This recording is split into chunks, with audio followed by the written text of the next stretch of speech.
Hey y'all, welcome and welcome back. Christa here, and today is Monday. I'm so excited because I'm starting something new here on the channel. On Mondays, we will talk about money. For those of you who have been following me for a little while, you know that last January, so January 2024, I re-engaged this YouTube channel because I wanted to document my 7-year journey towards financial independence. And I was sharing some money videos in the beginning, but then I started indulging my joy of stationery and fountain pen collecting, and here we are. And I'm feeling the need to re-anchor myself in my purpose around this channel. And I thought that the best way to do that is just to dedicate a day where on that day, that will be the day that I'm primarily talking about money. Now, I talk about money in all my videos because you can't talk about stationery without the money you spend on buying the stationery.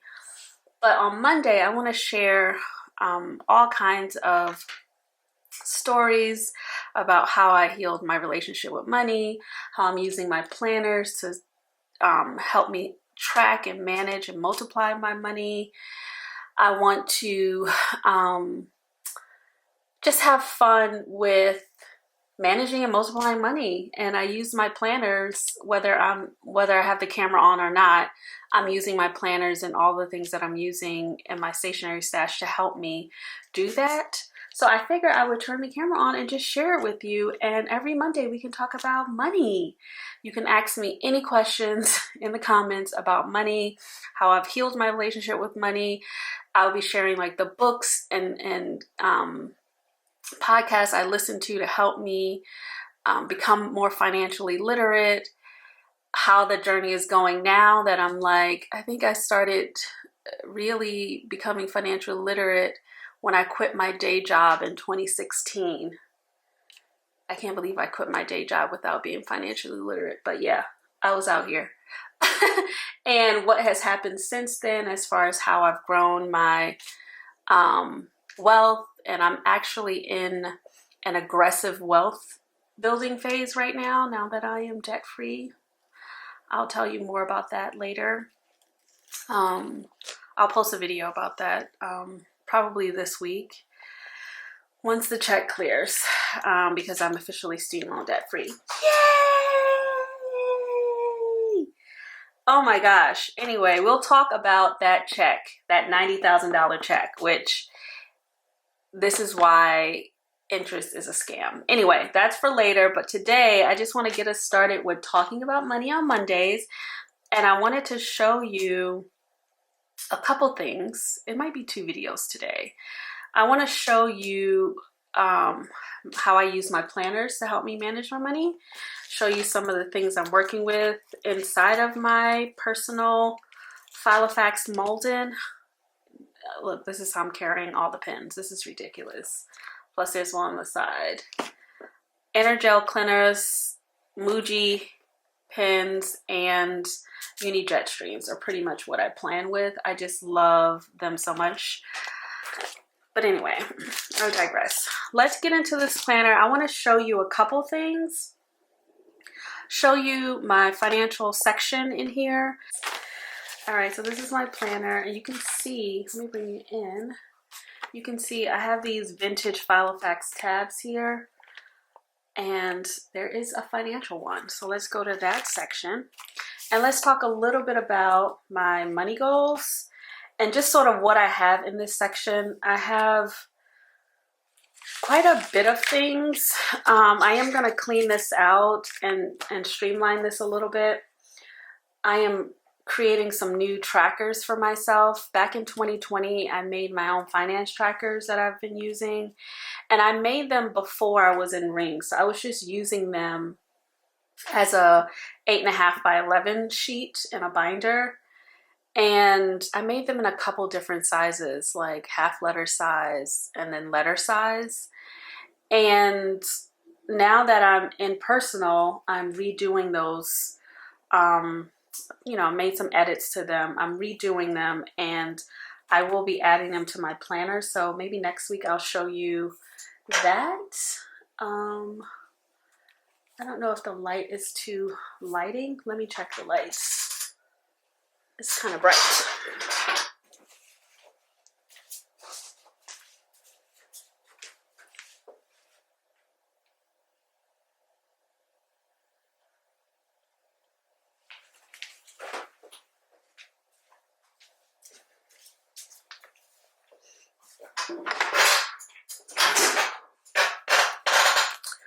Yeah, so next week I will have some new printables in here. But in the meantime, use paper. Use what you got.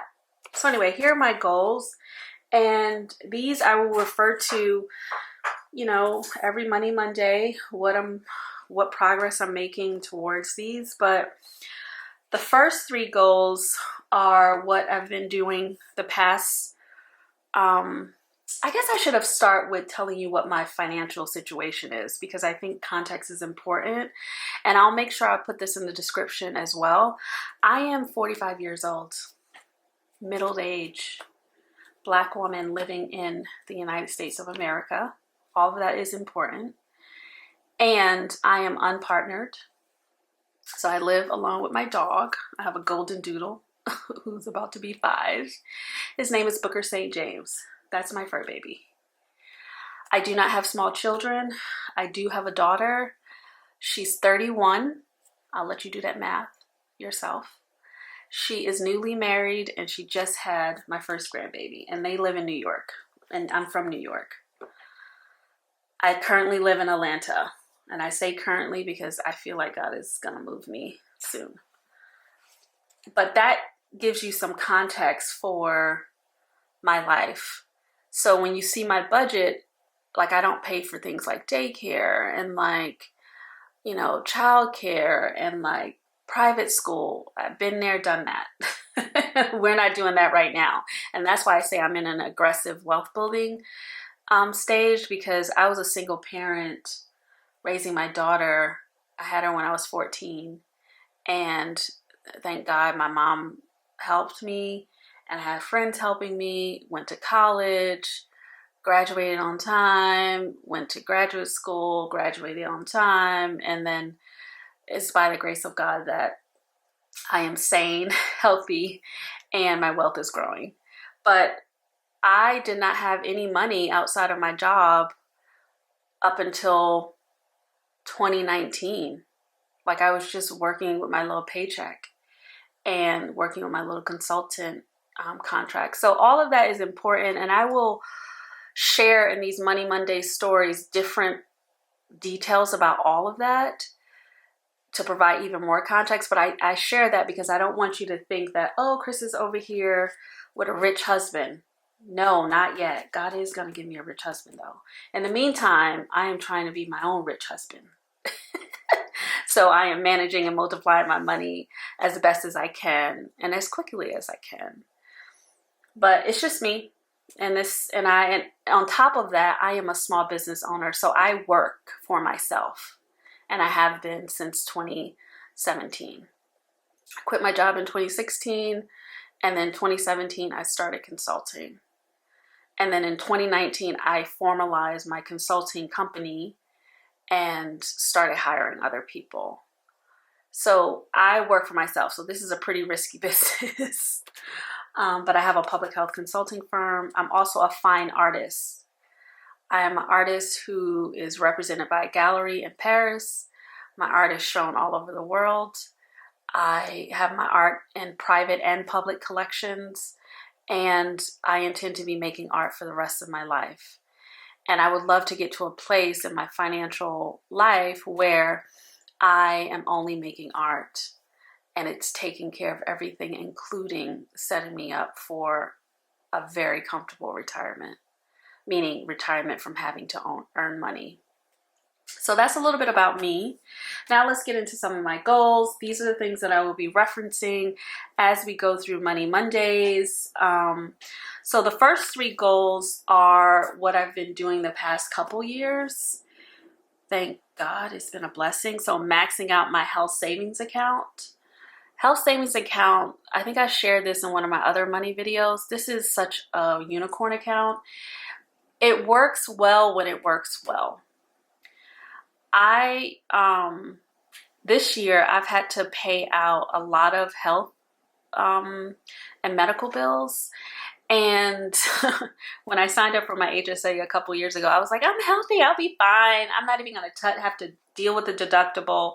Well, come year 3, I'm having to pay a lot out, but it's okay because the money that I have in my health savings account is being invested in the market. And then when I'm 59 and a half, I can reimburse myself all of the money that I'm spending this year. I want to max out my Roth IRA. I tend to do this at the end of the year. I can't do this during the year because I make over the limit to contribute to a Roth directly. So I have to do a backdoor Roth. So I do this towards the end of the year, and then throughout the year, I will put the money in my high yield savings account and just have it sit there until December. The third thing that I like to do is max out my retirement account. And this year I'm contributing to a solo 401k. In previous years, I've contributed to a Sept IRA, but I'm now officially a W-2 employee of my company. So having a solo 401k is a better deal for me. More on that later. But that is like the bottom for me. The minimum is I have to max out all 3 of these accounts. What I'm adding this year is I have a brokerage account. I think it has like $600 in it. I want to add at least $2,000 to that brokerage account this year. At least, should be a lot more. I want to increase my 12-month emergency fund by at least $5,000. I'm calling it a 12-month emergency fund because right now I think I only have like 6 or 7 months in there, and I want to get it up to 12 months. So I want it to be $60,000. But this year I'm hoping to find $5,000 to put in there.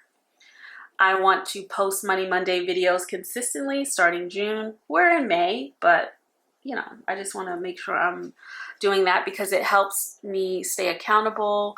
And then also hopefully it will help you or maybe somebody you know who is becoming more financially literate or wants to become more financially literate, and they want to hear real stories of people that look like them or who may have a similar experience to them.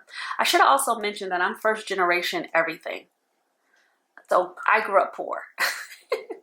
Like food stamps, like food insecurity, right? First generation to go to college, to go to graduate school, to do all the things, right? Buy a house. I don't come from people who own homes. I grew up in New York. We rented apartments. So, and then I also have, I'm gonna call it a blessing, the blessing of having to also factor in my mother who has no retirement into my plans because I know I'm gonna have to share the burden or the responsibility, let's not call it a burden, of taking care of my mother along with my sister and my brother. So I want to post Money Monday videos consistently. And then the other thing that is really important this year is that I have to get all my assets in a trust. I just want to be wise about what I have. God forbid anything happens to me. I don't want my daughter to have an issue getting access to all the things that I'm leaving for her and my grandson, Panda. His name is not really Panda, but we call him Panda. I call him Panda. So those are my goals for the year. And I try not to, another thing on this planning thing, y'all know I love a good printable, but just get some paper and write your goals down. Like it doesn't have to be, oh, I got to find the perfect finance printable. I have to do all that stuff. Just get a piece of paper, put a couple stickers on it and write down your financial goals. I think that's step 1. Where are you trying to go?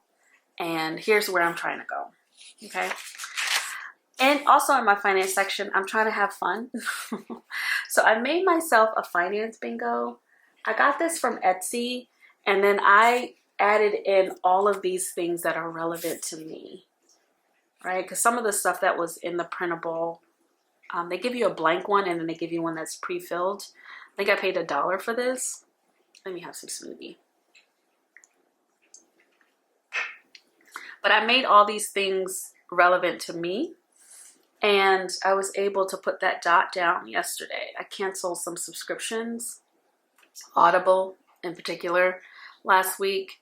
And then you can see I have set up a trust, pay an extra mortgage payment, track my expenses, contribute at least $2,500 to emergency fund, create or update a monthly budget, invest $2,500 in my brokerage, create cash envelopes for YouTube money, donate to charity, compare utility and insurance providers to save on bills, read a finance book, learn about a new investment type, calculate my net worth, sell an unused item, complete the 30-day minimalism game. That's fun. I'm about to start that.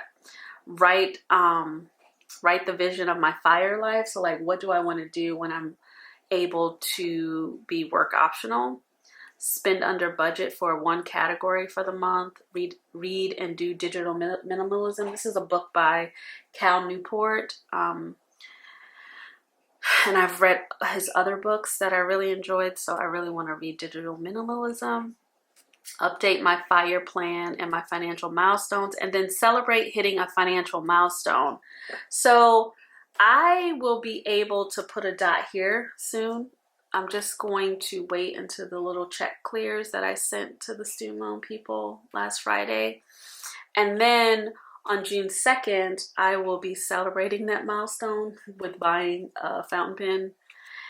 And then I would also be done with the 14-day spin. I would buy the fountain pen today, but I'm on a 14-day no spend. So finding ways to make money fun is in my planner. So I have the finance bingo. These are just some plotter. I'll show you what it looks like plain. This is just a plotter narrow insert. If you've been following me, you know I want me a plotter narrow, but instead of buying it, I bought the little packet of inserts just so that I can see what it's like to write in this space and what I could use these things for, and I really like them. I probably will get a plotter narrow at some point, but right now it's not in my budget. So I'm just using the sheets, and I just use these as expense trackers. And I'm not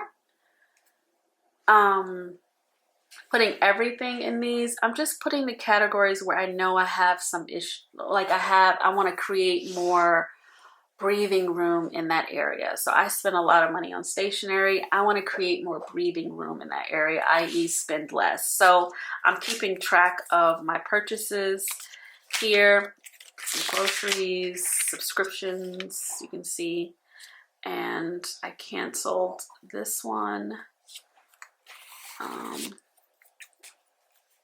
Just put that there. And I have a couple more. My HSA account, just all the receipts that I need to keep tracked in my Google Drive. HSA for 2024, HSA for 2023. Okay. So, and then again, they're printables for everything, but what I try to do is just use paper and like draw lines because it's just easier. So this is just a little sheet that I'm going to keep track of all of my digital sinking funds. So the way that I'm going to do these cash envelopes is I will have cash envelopes for certain things and then digital sinking funds for other things. I make the distinction by, do I need the money in the next like 90 days or so? If so, then I'm going to use cash. And if I don't need the money in the next 90 days, then I will put it in my Ally high yield savings account. Okay. Excuse me. So this is just a little tracker, a little sticker. And then I have a little note here to remind me for the YouTube paychecks, this will be a cash envelope, and then this is the allocation. We'll talk more about this when I do the cash stuffing video, which I think I'm gonna do that today and post that also. So we'll get back to that. And then these are just little post-it flags with the cash envelopes and digital or cashless envelopes that I'll be using with the budgeted amounts on. That's just a reminder for me. And then I have my stationery no spin. This is a printable from a shop that no longer sells printables. And I just use these, and the yellow means I spent money on stationery that day. And then a slash means I didn't. And then you can see certain months were better than others. April was kind of ridiculous. I spent money all month and a lot of money. And I'm currently on a no spend for 14 days. And today is Monday. I haven't spent any money yet, and I don't intend to, so I'm gonna just check that off. I should have waited till tomorrow. But I know I'm gonna buy a fountain pen on the 2nd, so you know why? Because I've already planned it.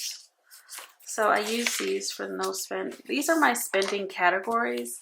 So this is another thing that I would do if I was trying to get a hold of my money.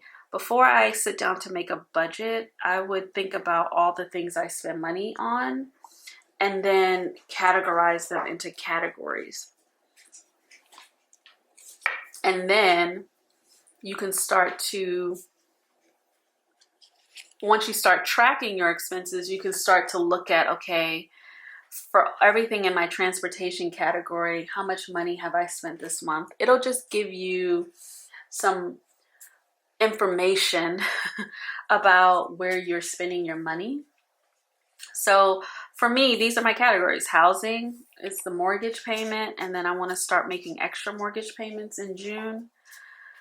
More on that, because y'all, when I did the math on the interest I could save by paying my 30-year mortgage off in 7 years, I said, the bank doesn't need that $207,000 in interest.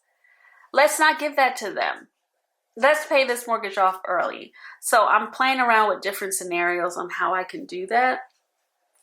And I don't plan on being in this house forever, but I do plan on keeping the house forever. So while I'm here, living here, I will play around with adding money to the mortgage extra every month. And then when I move out, I will make sure that the rents that I collect from my home will cover extra mortgage payments as well. But basically, we're paying off this 30-year mortgage in 7 years, 5 months. I am not doing this with the banks. No, no, no. Food is groceries and eating out. Medical is my physical therapy, co-pays, orthodontist, which I am done with my dental treatments. But I did lose my retainers recently, and I had to pay $300 for that. So as long as I have to wear retainers, I'll keep that in this category. Supplements, health and beauty is all my grooming stuff. Household is the home maintenance and the toiletries. Subscriptions are all these subscriptions. My pet has health insurance and preventative care and grooming and boarding. I'm renovating my house slowly, so every quarter or so I'll work on a project that requires money. Shopping, insurance, which is all paid by my company, so this doesn't come out of my paycheck, thank God. Utilities, cell phone, electric, home alarm system, gas, Wi-Fi, etc.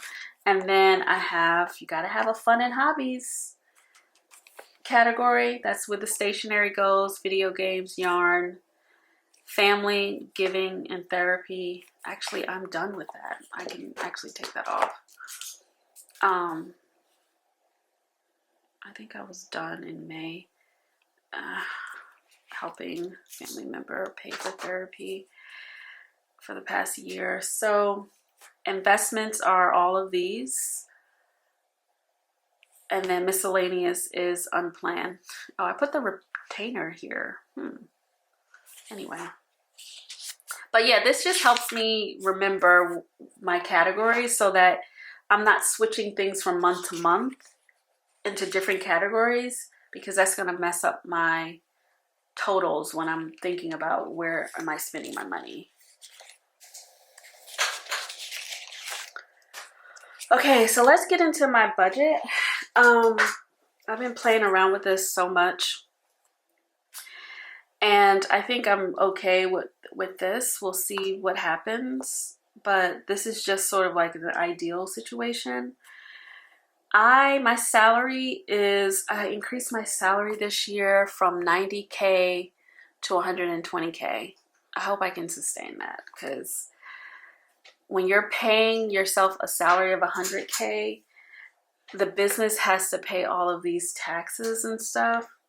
And it's not just 120K coming out of my business accounts. It's a lot more than that, maybe like 140K or whatever. So I'm hoping that I can sustain that. I'm the only employee of my company. Everybody else I pay as a 1099 consultant. And yeah, so I like the increase. The increase allows me now to pay for my mortgage straight from my paycheck, instead of the previous way I was doing it was I would take art money and take a bunch of art money and throw it into a mortgage account and just have the mortgage be floated by art money. Now I'm making enough in my paycheck to pay my mortgage, so I will be accounting for that every paycheck. So my mortgage is $1,747. Actually, this is not my mortgage. My mortgage is $1,023, mortgage and interest, $1,024. Everything else are taxes. Taxes, insurance, all the stuff that goes into escrow. I am still trying to figure out how to contest all those taxes and the assessment that was done on my home a year and a half ago. More on that soon. Hopefully I can get this number down. Car insurance is $193. I feel like that's kind of high, but I don't know. Who do y'all got insuring your cars? I've been with Geico since 2009, since I've had a car, and I just bought a brand new 2024. Last year I bought a 2024 Mazda CX-5, and I'm assuming it's that much because it's a brand new car, but I don't know. But tell me who y'all are getting your cars insured by, because I need to do some investigating, because I would love to get that number down. I love my dog, my fur baby, Booker St. James, my golden doodle. He has preventative care at Bainfield. Every month I pay $66. That includes his flea and tick and all of his comprehensive care appointments. He goes like twice a year. Apple Storage, $10. Healthy Paws is my dog's health insurance. So like, this is emergency health insurance. If he gets like cancer, hit by a car, I have insurance for him, and I will always carry this, because one doctor's visit could set you back thousands of dollars if your dog ends up with like cancer. So that's a mainstay. So you can already see I spend $100 on my dog every month, and that does not include his food or boarding or grooming. Home alarm, $53. Utilities, $150. Sometimes it's a little lower. Cell phone is $88. Also, tell me who your cell phone provider is. I've been with Verizon. Am I with Verizon? AT&T? No, I'm with AT&T. Who am I with? I'm not with Verizon. I'm sorry. I'm with AT&T. I've been with AT&T back when they were singular. Years. And I have a grandfathered plan, and I think it's been keeping me in a chokehold. And I've just been paying this price. I own my phone. I always pay for my phones flat out. I don't do that financing business. You'll learn that about me if you watch these videos. I don't do financing.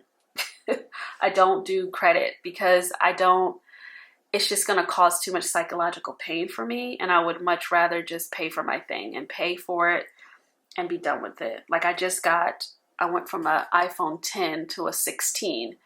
And they were like, oh, you can just pay this every month. No, I'm going to the Apple store. I'm going to buy the phone and I'm going to walk out with a paid phone. I don't need to do that monthly crap because it just keeps you in a rat race of like, oh, let me upgrade my phone. I don't upgrade my phone unless my phone breaks.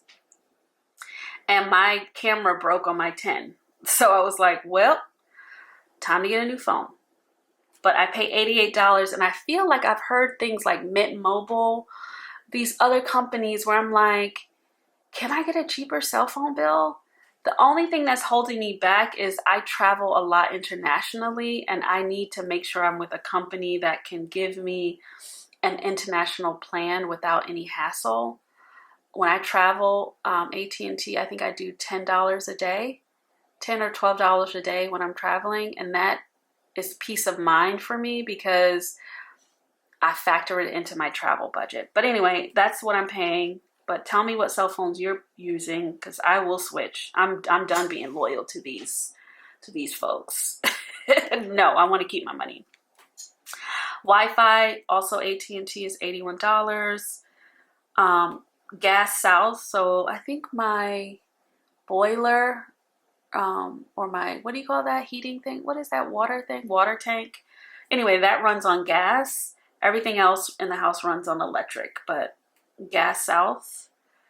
Health insurance is $570. I have a high deductible HSA eligible insurance. I'm so happy that I found people to take this insurance, but it's, you know, and I have good providers, but I'm paying $570 a month so that I can have an HSA account that I can invest in the market and make money off of it. But my deductible is like $7,900. So I keep $7,900 in my high yield savings account to cover any bills that I might have, but I don't like paying it out. This year I've paid out at least $3,000 so far. And I have to go have an MRI and a CT scan. The MRI costs $433 that I have to pay in a couple weeks. I don't know how much the CT scan costs. So yeah, but I have health insurance. Netflix is $25. That's my contribution to the family because it's like 4 people on the account. It is what it is. And then I have therapy, which is $800. My therapy has gone up significantly. My therapist is using this new framework that is more equitable. So she asks us a series of questions, and depending on where you land on the scale determines how much you have to pay. I'm at the top of the scale because I'm a high earner, and so now my sessions are $200 a month, which is totally fine. But I had already thought that this year I needed to go. I've been in therapy every week for 5 years, and I want to go down to 2 times a month because I want to have space to fully leverage and utilize the tools that I've been learning and to learn how to manage myself when I don't have a standing Monday therapy session, right? So this $800 is what it is now, but I think it will go down to $400. My health insurance and my therapy does not come out of my paycheck. It is paid directly from my business accounts. So I list it here so I know what I'm paying, but it does not come out of my paycheck. So you can see everything listed here in my bills is $3,004 from my paycheck. And that includes the extra mortgage payment that I want to start paying in June. So $3,400 from my paycheck. Each paycheck that I get, did I write this down? Let's do the math. Each paycheck that I get,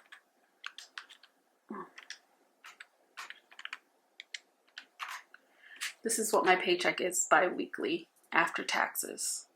So all of my bills can be paid out of one paycheck, including the extra mortgage payment. The therapy and health insurance at $1,370, it comes from my business account.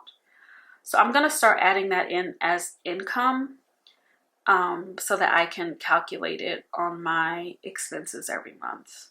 Okay. So So those are my bills. And now we get to the variables. So this is fixed. And then this is variable. And the variable budget is groceries. I have budget at $550, eating out $100. I'm gonna stop all that eating out business. I'm having rice and beans tonight, actually. Gas is $80. I don't really spend that much on gas because I don't go anywhere and I work from home. And to fill my tank is like $37. Car maintenance. This is going to be a sinking fund. My car is brand new. There's nothing wrong with it. But I do want to start putting away $75 a month for it. I do like to get it washed every now and again, but I'm trying to save money, y'all. And I can wash my own car. I just bought a water hose. And I'm like, I can wash that car myself. Just throw a little soap on it and rinse it off. And get it inside with the little goop and get the crumbs out. It's exercise and I have the time.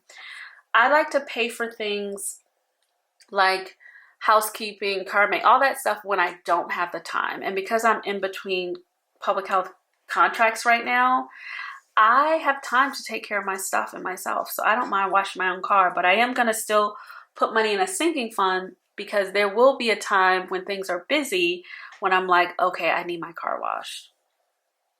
Health and medical, I want to do a sinking funds with $100 just to kind of get myself prepared for 2026 so that I have money set aside for any of these copays and stuff. Household toiletries, $50. I tend to stock up my house every quarter. Like, I'm the girl who has 70 bars of Dove soap. Like, legitimately. Like, I am not even joking. Like, let's look at the maintenance log. I have, wait, is it in the home section? I have everything. I haven't done a count lately. I gotta remember where I put these things. Anyway, I'm the girl who has a lot of soap and toothpaste because I buy in bulk, but I still want to set aside money just in case I need to get something.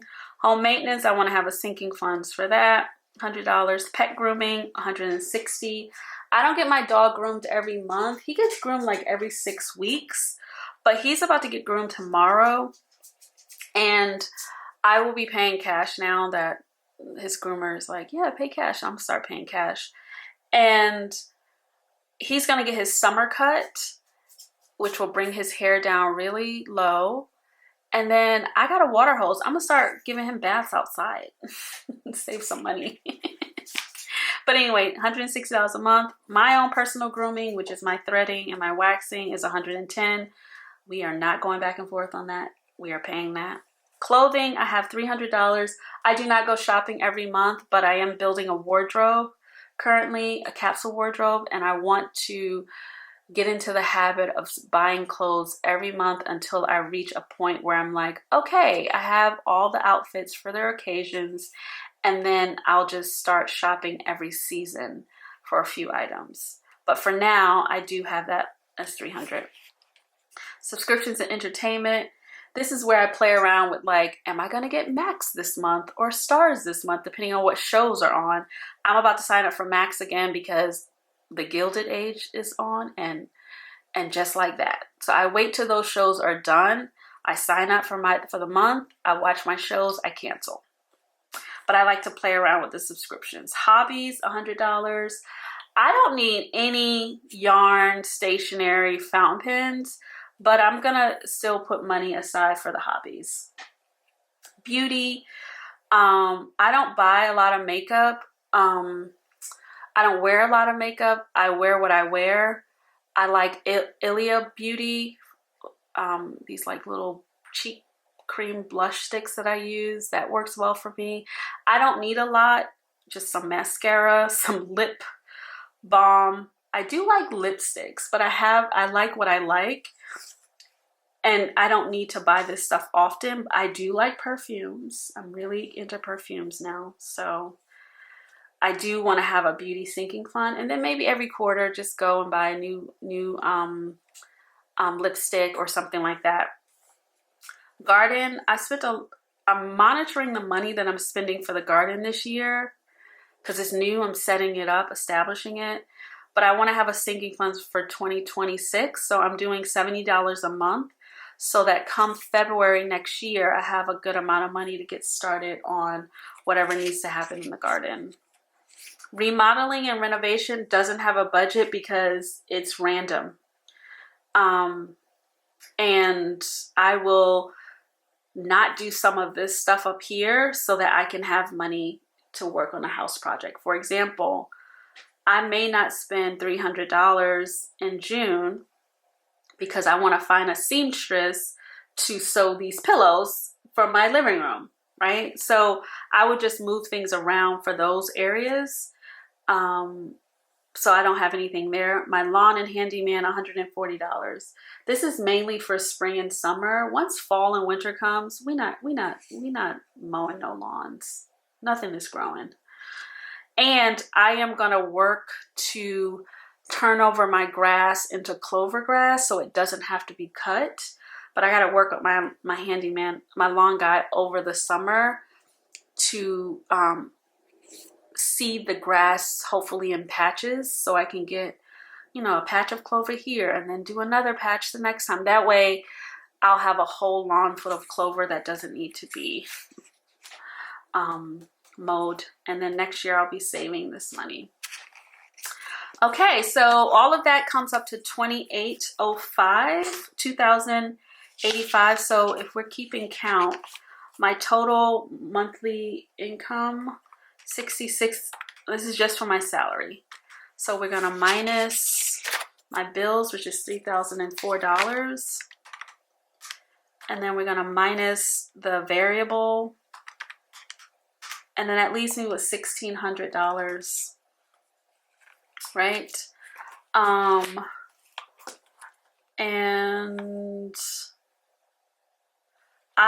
it only leaves me with, it leaves me with $1,600.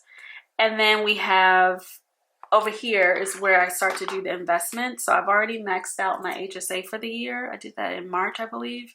That was like $4,300. My Roth, I'm saving that. I'll get some art money soon. And I usually use my art money to put in the Roth. Solo 401k comes out of the business account. I have to do the calculations and for this, but I will put this on auto pay so that maybe like $500 a month is going to the solo 401k starting June through December. And then I make the final balloon payment from the business to max out this account in December. And then my brokerage, I will be finding little bits of money to pop in there every month. I don't know how much yet. My Sept IRA is inactive because you can't contribute to a Sept IRA and a solo 401k in the same year. But I have a Sept IRA that lives at Vanguard that I was contributing to for the past several years.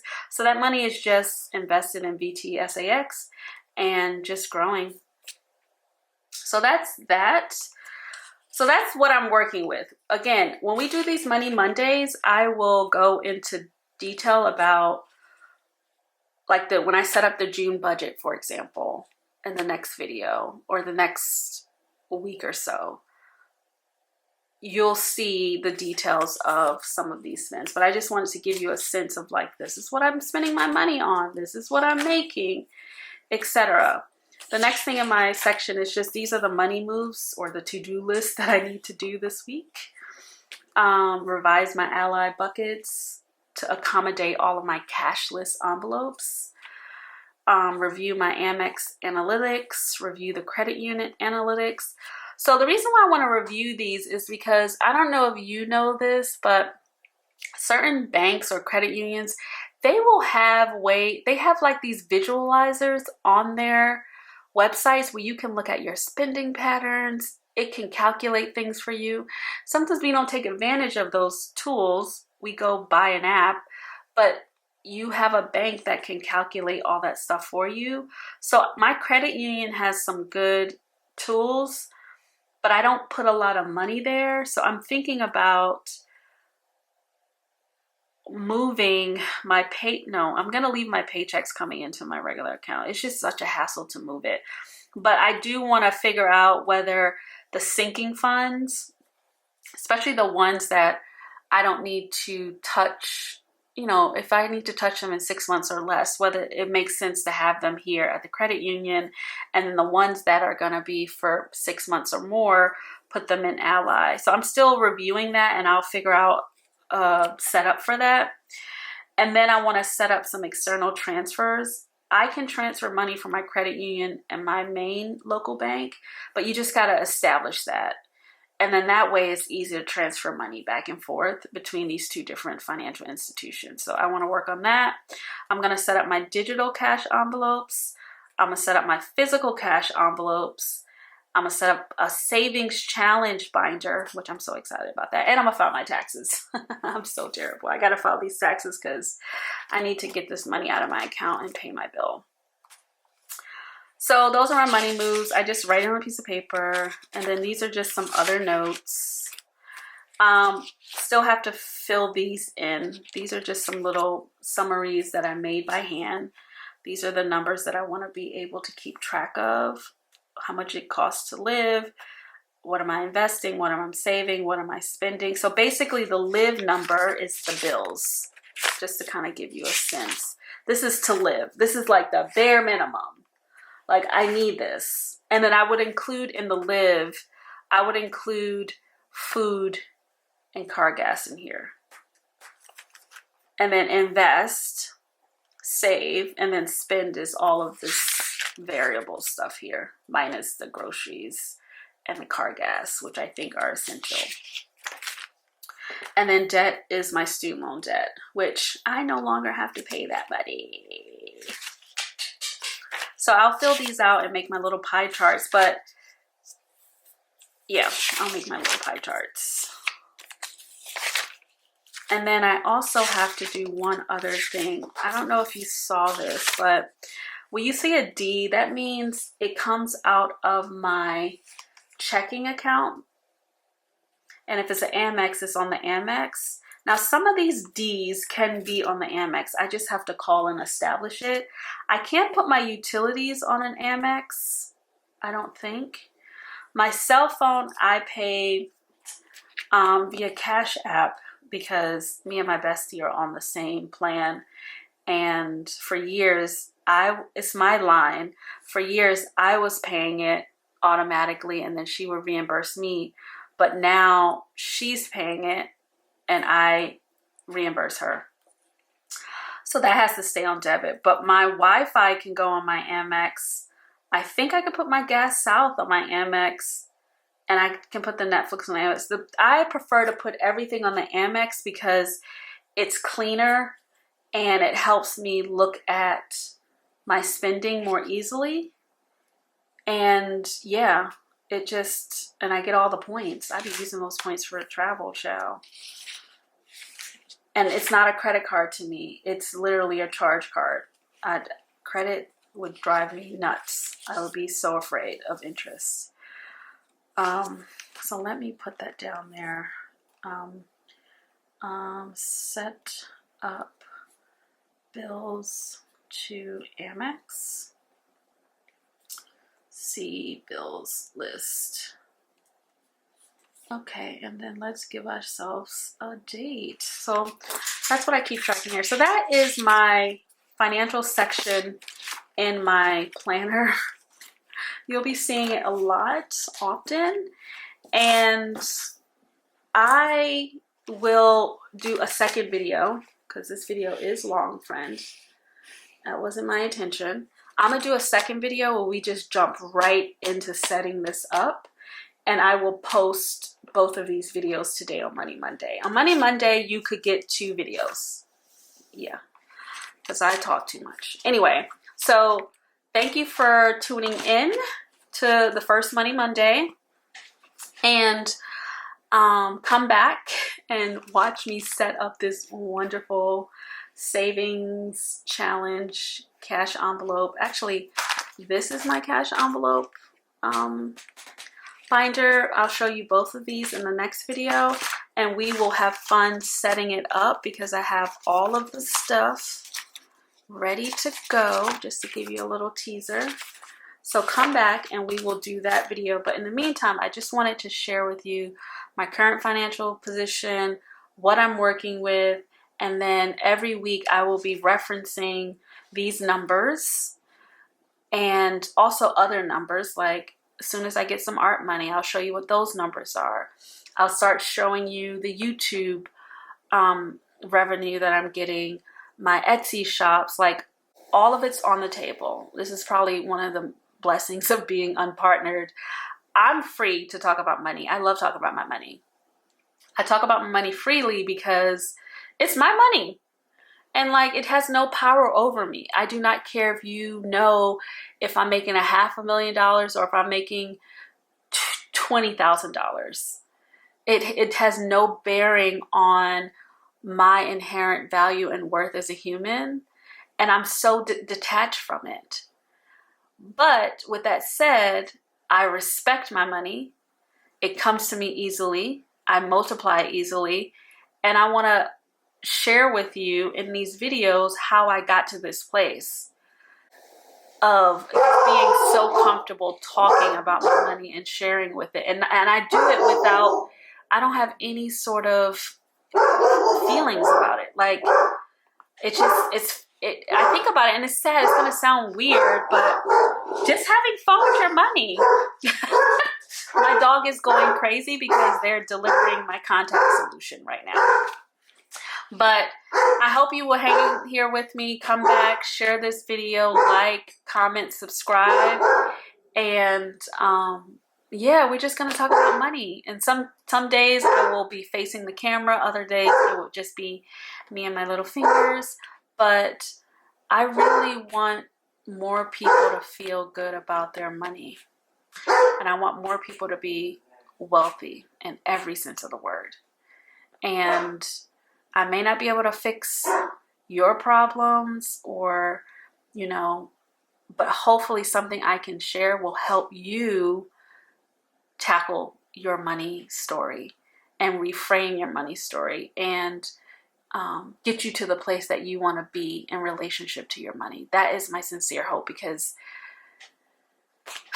this money has gotten us so twisted, and it shouldn't be that way. It's just a resource that we should be using wisely and using it to add value to our lives and the lives of others. It should not be oppressive.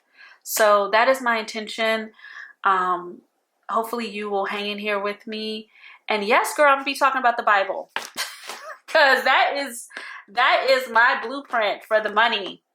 So even if that excites you, because it excites me, money is talked about more in the Bible than anything else. So I'm gonna be talking about that too, because Jesus is my business partner, period. I'm gonna get that on a t-shirt. I've been saying it for years. It is the truth. That's how I am here with this healthy relationship that I have. And I'm still growing and learning and right sizing my relationship to money. But Jesus is my business partner, and we're gonna get into it. So check me in the next video. Like, comment, subscribe, and yeah, we're gonna get free. All right, love you. Bye.